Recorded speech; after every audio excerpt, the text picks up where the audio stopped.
folks. Welcome to the Seven Figure Network podcast. Today, I am so excited because I actually get to interview somebody I know. It never works out this way. It's so funny. I get to meet so many amazing people in this industry, but Danielle and I actually grew up in the same town.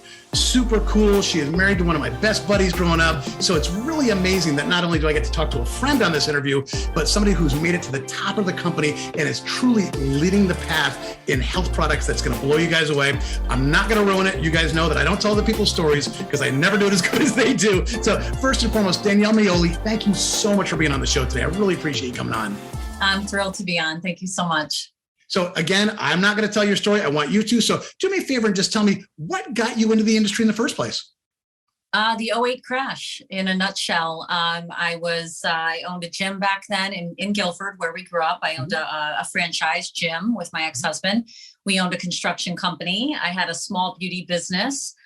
So we owned 3 small businesses, but the main being our construction company, boutique style, for the shoreline of Connecticut. And when the '08 crash hit, we literally almost went belly up.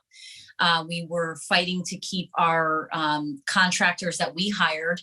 We were fighting to keep food on their table and not just ours. So it was a real struggle. Once that crash hit, everything came to a halt. Imagine being all commission-based in your house. Plus I was getting my real estate license like 6 months earlier thinking, all right, I can do something with the market, right? It's all in the family. And little did I know, worst time to get involved in real estate back then. But that was my turning point for getting into network marketing. I was a big heck no to everyone who's ever prospected me over the years.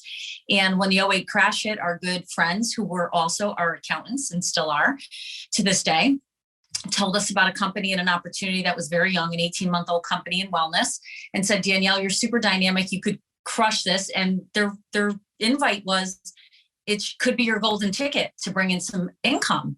And I was like, rolled the eyes. I love them and they're awesome human beings and we respect them.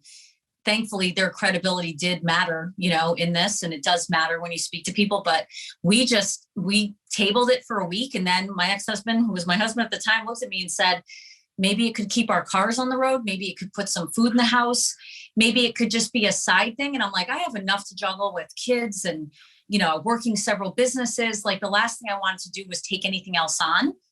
But quite frankly, thank God that happened to us. Thank God we literally went into foreclosure and we're $750,000 in debt because I wouldn't be where I am today. And I wouldn't be living literally a dream life because all I had with me was my hustle and my heart at that point, and I had rock bottom. And so that's what got me into the industry. And you said you were in health and fitness the first time, a health and wellness company? It was a health and wellness company that was 18 months old. They're no longer in business, but I was there for 4 years and I didn't know anything about anything. I was ignorance on fire. I just knew that people would possibly see what I saw. So I knew I would get some yeses. This was before Facebook, before I was on social media. It was basically 2011, April of 2011. I ended up breaking the company record fastest to diamond in all 4 countries in 8 weeks. The record was 16 weeks. I was not trying to break it now. I did not care. I just didn't want my house to be auctioned off. So I was literally, Jim Rohn says, inspiration or desperation are the two reasons why people make massive change. I was desperate. But I was also inspired because someone told me about getting into companies before they hit momentum and catching them on their way up. Yeah. And I thought, well, if there's anything that's going to compress time for us and help us dig out of this hole fast, would be me running with this because I was excited about the products they were selling and the science behind it. But I knew I wasn't going to sell science. What I was selling was the dream of extra income or selling health and improvement in what people could be purchasing for their health. And so that's all I shared with people was my excitement, my confidence in myself as a team leader. And I think people smelled my desire and passion because when I spoke with everyone, I was like, listen, I'm okay if you tell me no. I'm just telling you, I'm taking this to the top. And if you were thinking about doing a side business, you might want to join me. And it worked because I was being authentic and I was ignorance on fire. I didn't know anything about network marketing. And by the end of that first year, I was at like 8,000 a month steadily. And to me, that was like life-changing money. And to make 6 figures a year from it part-time while still digging out of a massive hole and dealing with creditors. And it was like magical. I'd be on stage and people would think, oh, this girl's crushing it. And then I'd go home and I had this whole other life of, where am I going to take this 8,000 when I'm 750,000 in debt? It's like putting a drop of water on a massive fire. Yeah. But I stayed the course because I saw that it worked. And I saw that it gave me flexibility and the ability to help others while helping ourselves. And I just became very passionate about network marketing because it was this missing link for us, so that's how it happened. Listening to your story, it almost makes me think about now. And the reason I'm saying that is because you were an entrepreneur. Yep. Things went sideways. And you kept being an entrepreneur, even though you joined network marketing. You didn't become a quote unquote network marketer. You were just a driven entrepreneur that ran like a maniac. And are you seeing that today? And the reason I'm asking that is because, the Great Resignation seems to be driving a lot of folks like that into our industry. A lot of folks who've never been in network marketing before, who probably should have, they've got a marketing background, they've got a sales background, they've been highly successful in retail. Are you seeing that the new level of entrepreneurship is helping the growth of the industry right now? I do see that. And if you look at the Google trends and what's being searched, home-based businesses are still ranking in number 1 and 2 searches every month after month for the last few years. Home-based business and how to make money from home or how to make money online is booming. And some of it is listen, prior to the pandemic, this, big box retail was dying. Everybody was looking to shift to online incomes. Now it's becoming the hot new thing. And I'm like, boy, we were in it. We're the OGs. We were in it before it was cool. We were in it when people still made fun of it. I don't get a lot of the, oh, you're doing network marketing. I don't get that because direct sales, AKA network marketing, is everywhere now. Everyone wants to make money from their phone. So I don't get a lot of the objection of that.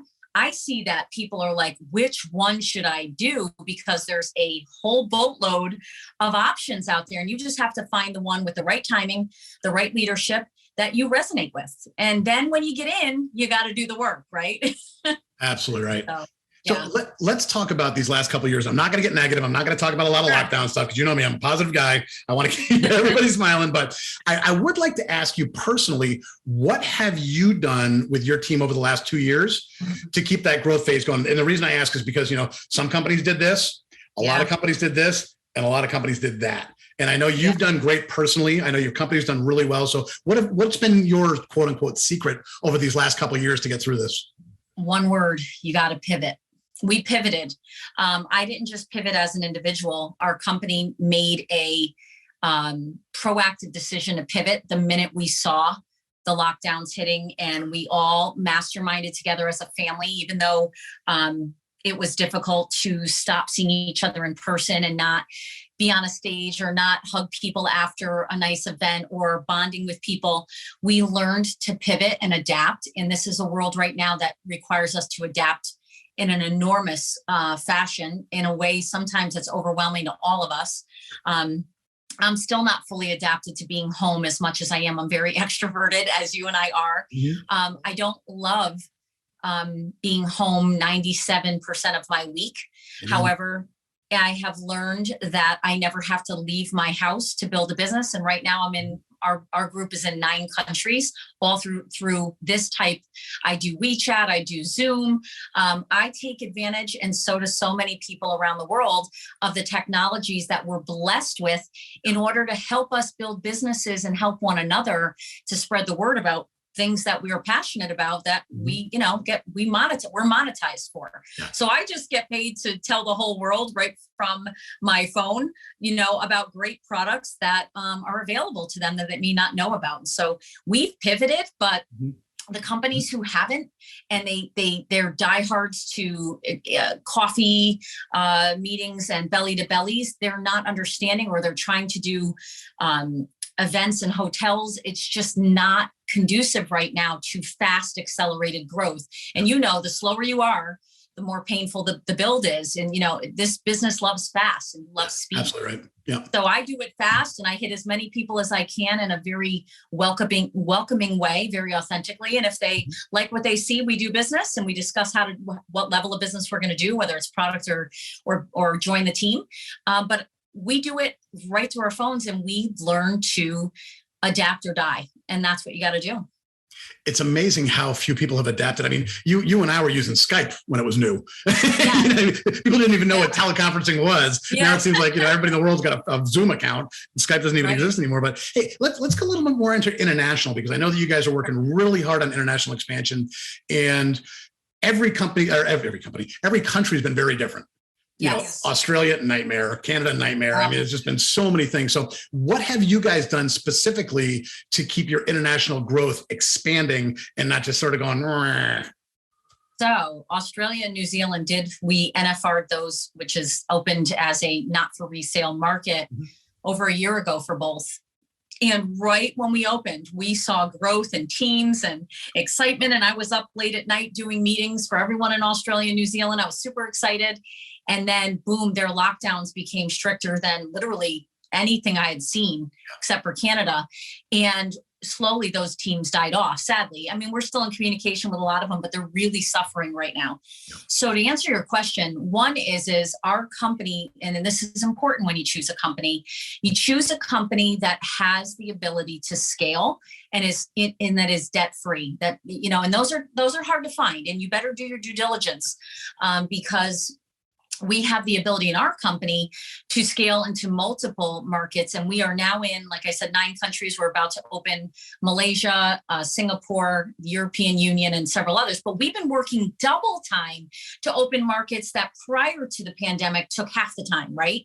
So delays, there's concerns, there's issues just because of COVID, and some of it's just the typical paperwork, governmental stuff.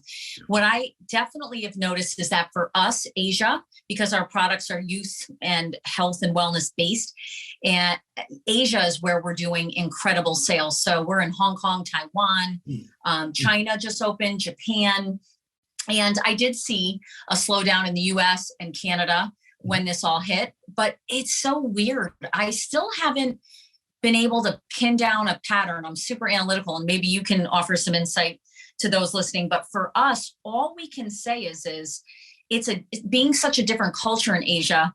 I know they're going through the hell we are too, but they just find a way to, I mean, their work ethics are insane. I mean, they make me feel lazy, and I consider myself to be a workhorse, and they just make it happen. So I am very grateful and blessed for our incredible Asian groups. We have 65, last I checked, 65 diamonds just in two of those countries, just incredible. So that's what I'm seeing, is that Asia is still booming and growing really rapidly. Australia, New Zealand has slowed down tremendously. Canada, they're on fire, but again, lots of delays and issues there, especially with shipping. And the US, we hit momentum twice and we're going back into it. It tends to do this, but it's okay, part of the business, right? I mean, it ebbs and flows. You just go where you know it's hot, and you diversify your markets so that you don't rely on one market. I'm always asking my people, who do you know in China? Who do you know in Japan? Who do you know here in the US who knows people that have strong ties? Those are the questions you should be asking as a network marketer if you would like to see your business expand. I didn't have to fly to any of those countries. And, you know, out of almost 500,000 people in our organization, we have like 2/3 are in Asia. It's incredible. It's wild. Sharing that's very powerful, because everybody thinks, oh, I got to fly to Japan. And congratulations on Singapore, by the way. Singapore. Oh, I can't wait. Awesome market. Yeah. Awesome.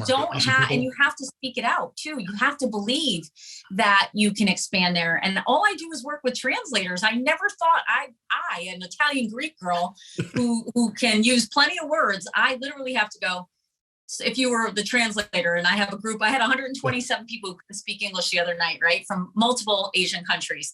And they're asking me questions, right? The translator in English, then someone else has to translate what he asked me. And then I have to do my answer, but break it into chunks and still make it powerful.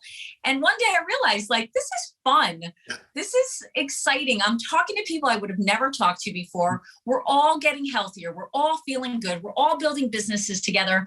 We're across the world from each other, 13 hours apart, and yet you're making friends. I love hanging out with these people, and they get excited, and, you know, we just we all cheer and we have no idea what each other is saying, but we're making friends all over the world and having a blast. So that's great. I'm so happy for you guys. Hey, you talked about the fact that you had an issue, obviously, with Australia. How has retention in America been affected? Let's get back to the domestic market for a minute. We have a very unique situation that happened in our company. We exploded out of the gates. That's very rare. We did 65 million in our first year and we ran out of product and the company almost imploded. You can actually scale too fast. A lot of people know that. But if you don't know that, it's actually dangerous to grow too fast, especially if you we had no infrastructure. We didn't have a legal department. We had 2 people in the shipping department, and yet we were getting tens of thousands of orders a month. We didn't have enough product and we didn't even have a manufacturer who could keep up. So we had a very unusual launch. Year 2, we did 124 million, which is double, right? Mm-hmm. But in the middle of the first year of the pandemic, we did 272 million. Why? Because we pivoted. So, it's been wild to see, but I'm all about just do whatever you can to share your story, because it's the story that sells. I don't sell. I never want my people to sell. I share the story of how I'm down 2 dress sizes on 2 of our products that I've been using. My husband's using the same products, losing weight, putting on muscle. So I teach people, if you work on yourself and your story, and then you learn to share it in an authentic way, people will be attracted. So we're doing a lot of sharing of stories, but our company we didn't have the typical launch. Mm-hmm. Now we're seeing, to fully answer your question, now we're seeing, last year, we did feel the effects of the pandemic, even though we did probably anywhere from 150 to 200 million. We did see some rollback because rightfully so, there are people who literally have nowhere to live, who've lost their jobs. Last thing they're going to do is be able to do a side business when they don't even have a main income. So we did see that. And I think overall, even though we're seeing an influx of people who want to do what we do, mm-hmm. we're still seeing people have this mindset of panic. Yeah. And I tell people, you can't build a business in panic. I built it with, yes, I was very passionate and very desperate, but you can't be panicked. You have to be postured and you have to be focused. And so I tell people, don't come in if you're panicked.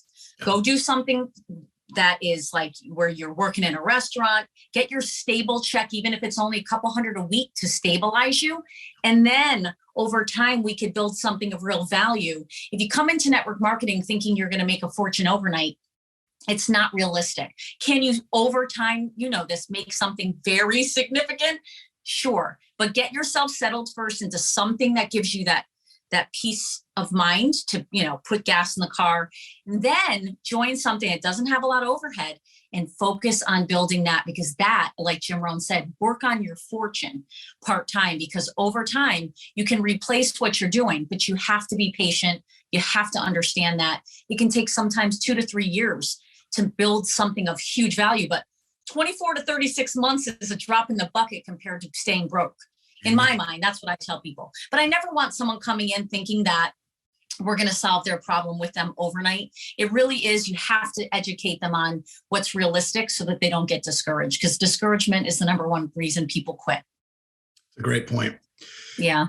So let's talk about the family aspect now, because being so involved, growing so fast, being the driving force behind this company and seeing this massive growth, I'm sure, and again, we both have kids. We obviously know each other very well.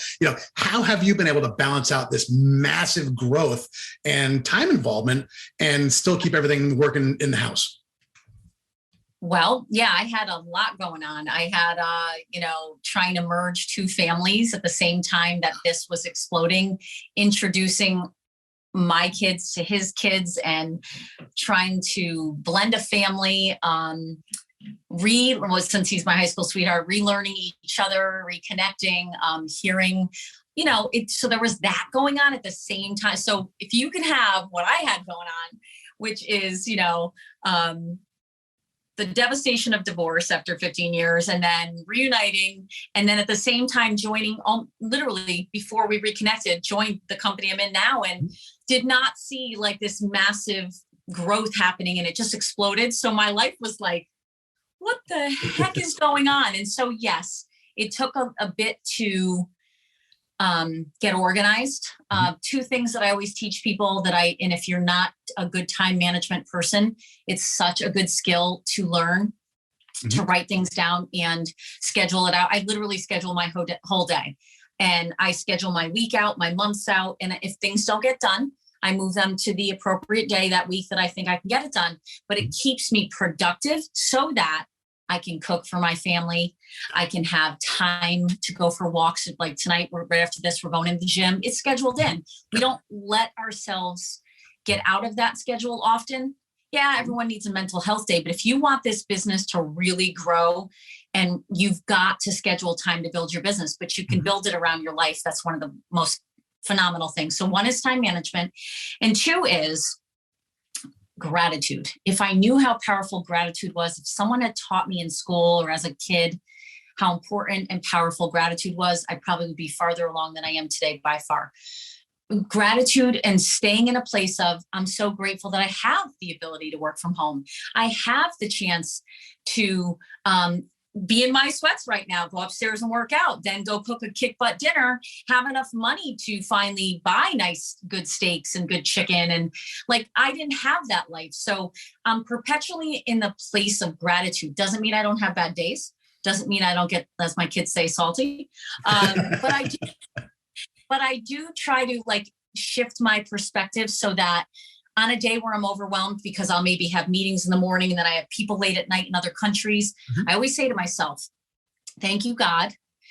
And thank you for this entire, not just God for what he's providing, but for the ability to do this kind of business, because not everyone's blessed to make a ton of money yearly and still have the freedom to do pretty much what I want when I want. If I want to sleep in, I do. It's rare, but I do. If I want to take the day off and go on vacation, I'm still making money. And so I always try to keep it in my mind.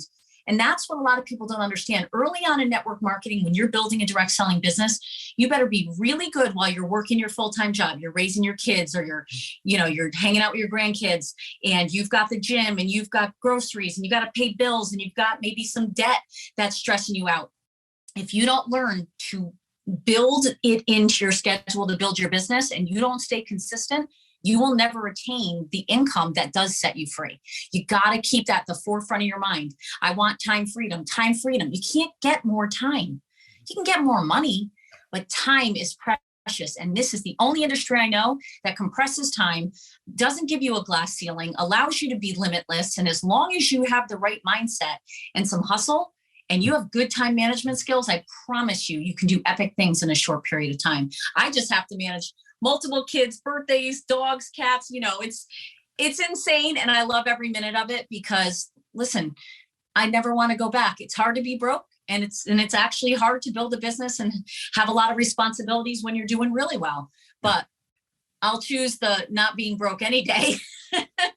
It just solves a lot of problems. Yeah. Having also gone through losing everything, as you probably know, I lost my gym in 2008 as well. Very ironic. We literally went through the same thing. Horrible time. Didn't know how we were going to feed our kids. But until you feel that bottom, you cannot appreciate the top. And that's something I really want everybody to understand, because they just listen to you, but I know you, and I know you're speaking from your heart. Until you feel that pain of loss, you cannot understand how amazing it is to be on top. It's bittersweet though. I love where we're at, and I know we can do bigger, better things for people all over the world, and we have huge dreams and goals. But it's bittersweet because when you're on your way up, and many of you listening have encountered this, you'll have the naysayers, the dream stealers, the people in your family who tell you you're a joke, who laugh at you at Christmas dinner. How's that stupid MLM doing? Oh, you're not in one of those, are you? You have to encounter and endure a lot. I did. And it's funny. Today, I don't get as much of that because of where I'm at, but I get a lot of haters. And I know almost every top earner I know, it is difficult. The judgment that comes on you because you made it. But I'll tell you, I always say to myself, I understand now. I'm not one of those, haters fuel me. It just doesn't bother me anymore, Mel, because at first I was hurt. I was like, don't they know that like I really blood, sweat, and teared this, like that this didn't fall in my lap. You would think, like a lot of people would cheer you on. You really find out though, at the bottom, who your friends are. And you certainly find out at the top who your friends are. And by no means am I saying I'm angry at anyone. I really do live in a state of forgiveness, but I've still had some people recently pass judgment just based on my income. And I'm like, you guys, you have no idea what it took, because if you think we're just eating bonbons and we didn't like bleed for this. Yeah. And I know now it's easy when you really think about it. It's we're irritating and we're making those people feel uncomfortable. Mm-hmm. And it's because they want more or they need to get out of their own way. And it makes people uncomfortable sometimes when you're successful. So I encourage everyone who's listening or watching that if you're getting that now because you're doing well, mm-hmm. I'm sure you got it when you were on your way up and no one believed in you. You're always going to encounter the naysayers, the dream stealers, the critical people, but you're going to be surrounded by a lot of beautiful people and you're going to get to do a lot of beautiful, blessed things for others as you achieve your dreams and your financial goals. So don't let that stuff stop you from doing epic things, because there's nothing greater than some of the things we don't talk about it publicly, but we've been able to pay for funerals for people who, had no money. We've been able to help people with cars that were, or losing their homes. Like that's the stuff that lights me and Scott up. We love it. And we always say, people don't know that about us. So of course they see the nice cars, they have no idea. Go do you. Don't worry about the people who chirp. I still sleep at night, I still go to sleep and I still smile as I fall asleep because I've learned not to let it bother me. Yeah. Love it. So let's move on to the new passion, which anybody who can see the sign behind you knows that you're launching a new podcast. I want you to tell the world about it. Let's hear about your newest passion. It's coming out soon. It's called Rewired To Win. It's not published yet or out there, but lots of the episodes are done. It was not something that I was looking to do. It wasn't on my list of goals. I just had a bunch of people chirp in my ear. They're like, every time I try to find your trainings, Danielle, I have to search for them and go through different Facebook pages. And like, I had all these archived and there was no place where they lived and breathed. I never had my own website. I'm not that girl. Mm-hmm. And someone said to me a year ago, you need a Danielle Meoli site. I want all your trainings there. It's really difficult for us as your teammates and as your upcoming leaders. And I thought, okay, I'll just hire someone to do a website and we'll just upload everything there. And then he was like, you need to do a podcast. You're a motivational speaker. And I said, oh, really? Like, I don't even know what to do. I don't even know how to use a microphone, right? Like this, I don't know how to use the cameras, the lights, all of this. I am technologically challenged. And last year we were able to put this entire studio. This used to be a wine room in my house, but we weren't stocking it with wine because we're on a fitness kick. So we ripped it apart. We actually have, that's a lighted sign. It looks amazing. And I've learned how to record myself, upload things. If I can do it at 47, anybody can. And it's all about mindset for me. I want to train people on how to overcome, how to start their life over, and how to have supernatural acceleration faster than they could have imagined, how to get rid of the weeds in their brain and get the right thoughts and start speaking like a champion. Because when they do, they see beautiful things start to happen in their lives. And once people realize renewal of the mind and thought, that your thoughts matter and that thoughts are things, it is epic to see what they start to achieve. So that's kind of just the essence of the podcast, is get your mind right and manifest amazing stuff, because you're either putting in good or putting in bad into your subconscious mind. And you're either, whatever you're putting in is what's coming out. So whatever you're thinking on today is what's going to be here tomorrow. And so far, so good. Thank you. I'm very excited about it. Yeah, man, I love it. So, hey, before I ask you the last question, I know a lot of folks don't end up reading the show notes. They might be watching this on their phone, but they've certainly enjoyed what you're doing and they've heard that you've launched an amazing company. So do me a favor. What is the best way for folks to contact you? Couple ways. They can, it's going to be rewired to win podcast.com will be one spot.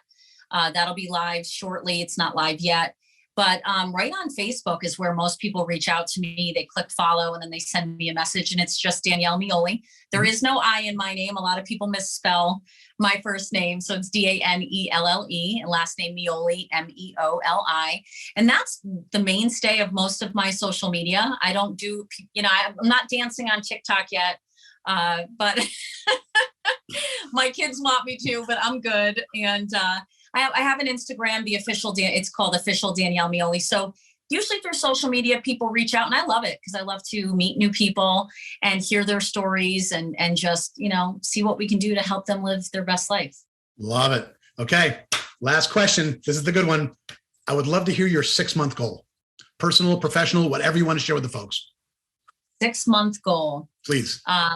We are working very hard to break 500,000 distributors. We're at 487,000 as of today. So I believe we can do that in 90 days, but at what we're tracking, we probably do it in 5 months. Mm-hmm. So my 6-month goal is to be at over 500,000 customers and reps in hopefully 10 countries by then. And that's my professional goal. Mm-hmm. My second professional goal I want to throw in there is that there are several leaders that are up and coming that have been working very hard the last few years that I'm going to literally cry tears of joy when they hit diamond.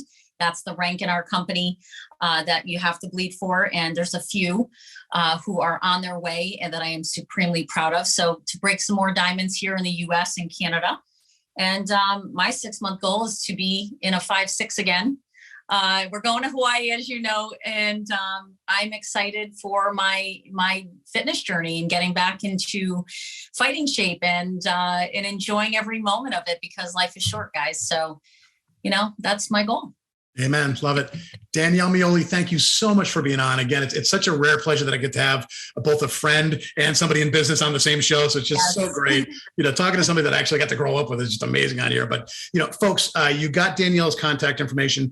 You're also going to see her bio in the show notes. So if you want to get a hold of her, please contact Danielle. Good luck on your podcast. I can't wait until it comes out. I will definitely be a listener. And folks, we will have you on. I love it. Thank you. So again, thanks so much for being on. And I just want you to enjoy your day. Thank you for being on the show because they needed to hear some of the stuff that you spoke about. You got to really reveal some deep stuff about how you guys made it through a very difficult time, and everybody needs that inspiration. So thanks again, Danielle. I really appreciate you being on today. Thank you for having me on. And guys, never settle. Go after your best life. There's so many people around you to help you. And I'm grateful to be one of them. And thank you, Mel. It was such a pleasure to be on. And I love seeing what you and Conchetta have done. It's pretty incredible. Thanks, Danielle. Have a great day. Thank you guys.